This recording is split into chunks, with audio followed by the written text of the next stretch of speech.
G'day, it's Jamie, and welcome to Where's My Yowie. Today, I'm reading a couple of newspaper articles about a yowie sighting at Wongi Waterholes near Torbanlea, Queensland in 1904. So we'll get into it. This first article was published in the Cairns Post on Monday, the 20th of September, 1909.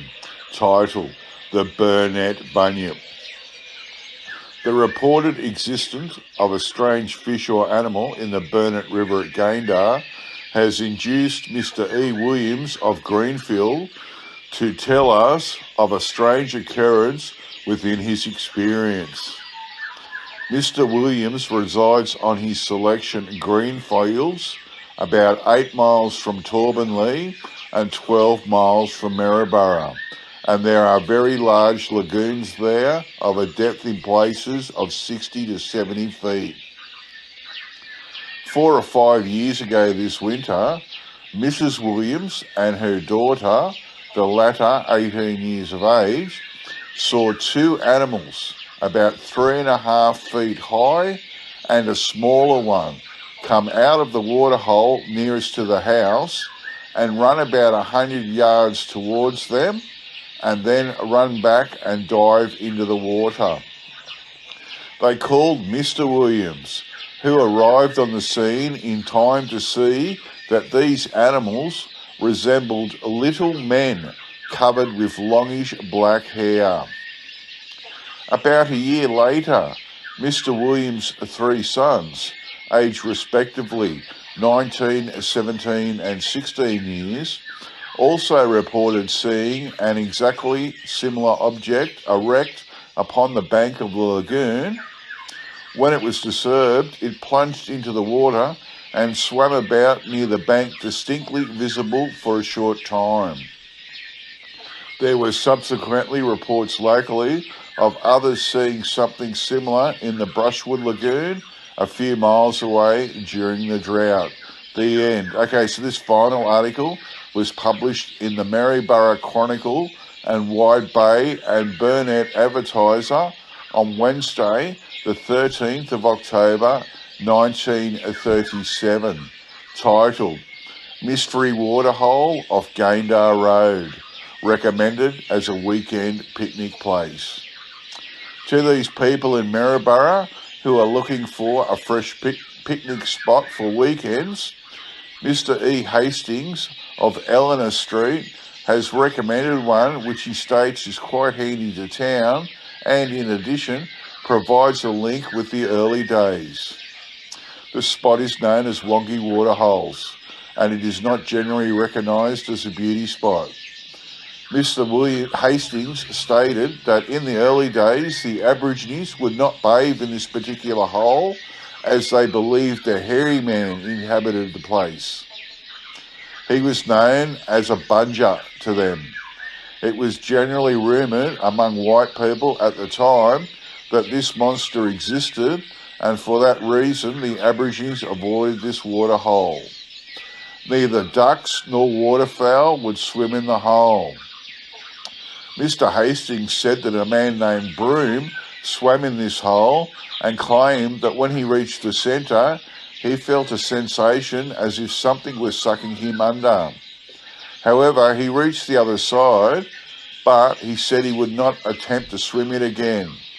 The water was cold as ice, although hot weather prevailed, and the surface of the water appeared smooth.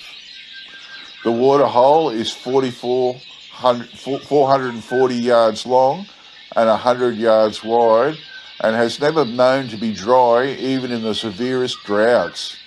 It is stated that it rises and falls like a tide.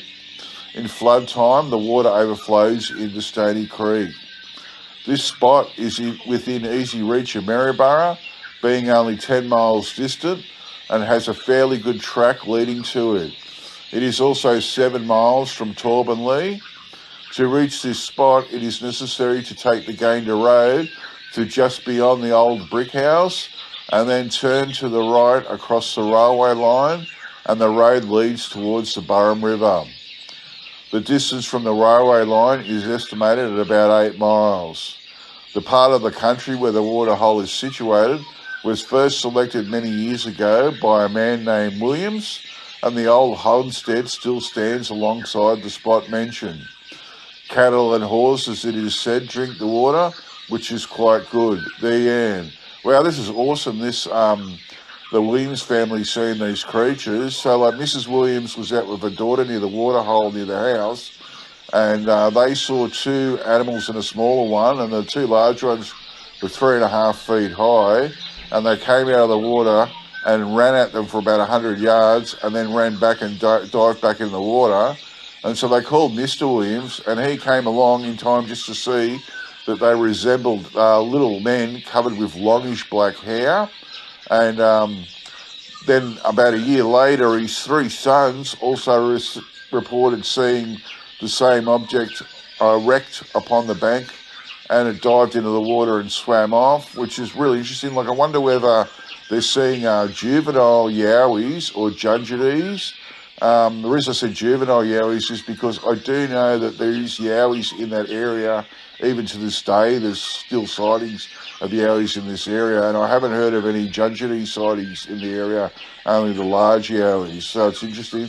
But I love I had to include the 1937 article as well that was written by Mr. Hastings saying it's a great picnic spot. But he was saying in the early days, the Aborigines wouldn't bathe in that hole as they believed a hairy man inhabited the place, and he was known to them as Bunja, which is really interesting. I've never heard that name before. And even the white people at the time knew about the monster, they're saying, and neither ducks nor fowl would swim in it. And then he was saying a man named Broom swam across the hole and claimed when he got to the centre, felt like he was being sucked under by something, and he swore he'd never attempt to swim it again. And it just makes me laugh. Yeah, come to this picnic spot. There's hairy men there, and there's if you go swimming in there, something will suck you out of the water. Okay, that's it for me. I'll get back to you all next time. Bye.